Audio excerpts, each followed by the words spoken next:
Morgan's Blonde, pairing that with their extra pale master malt. Top head, I've harped on about this guy. That's going to be my yeast. I'm going to brew in the cooler bag, trying to hit about 22 degrees. Hops are a combination of Melba and Nectaron. Now, Jace does them in 50-gram pouches. I'm not 100% sure if I'm going to do a full 100 grams. It just seems a bit excessive. Probably going to go for 25 grams of each, save the rest for another day or another brew, or we'll just see. We'll see what happens when it comes to dry hopping day. In first with the Aussie Blonde, fully sanitized fermenter. I've got probably a ridiculous amount of water. I think it's like 13 liters or something. It's a lot.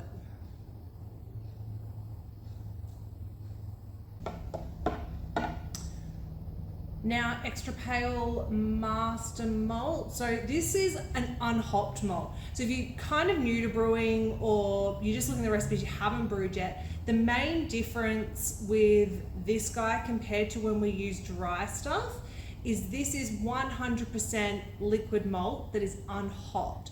The dry stuff is either dextrose or a mix of dextrose, multidextrin, and light dry malt. Some recipes will use 100% light dry malt, which is basically this, but a dried out version. So this is 1.5 kilos, so it's going to certainly up your ABV. It's going to give you a bit more of a fuller beer. Dex can really dry things out and give you like a lighter feel on the palate. But I'm going gung-ho with this one. Like I really want it to be, I want it to be nice and light, but I also want it to be like really full flavored, not skipping out on any of the malt character. Right, give her a stir.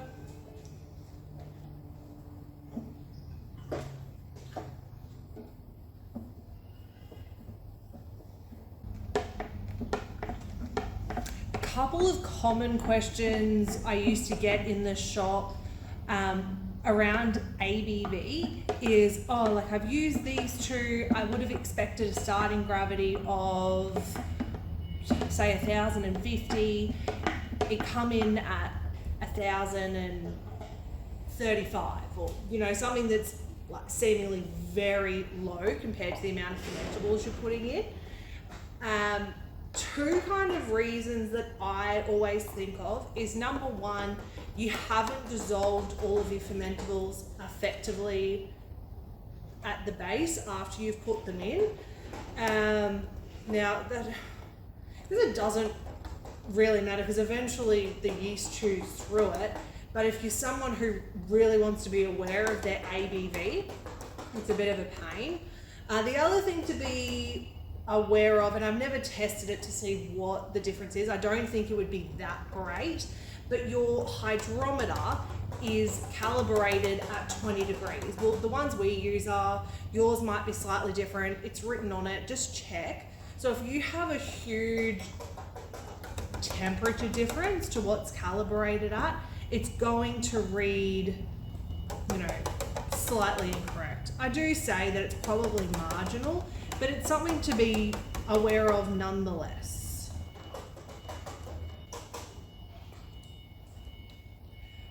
Can filled up with water, gave her a stir. You want to get as much malt out of these guys as possible. Don't waste anything. The fermenter I'm using as well this time, you usually see me using the Firmzilla. This guy is the Chubby, so still a pressure fermenter. I don't use it really for any other reason apart from the fact that we close transfer into the kegs, so that makes it a lot easier, but also for the fact that most of the beers sit here in display in the shop, and it's nice for people to be able to see what's going on. Don't get bogged down in the equipment that we use here. You can brew great beer with a standard ampy. One last stir for good measure.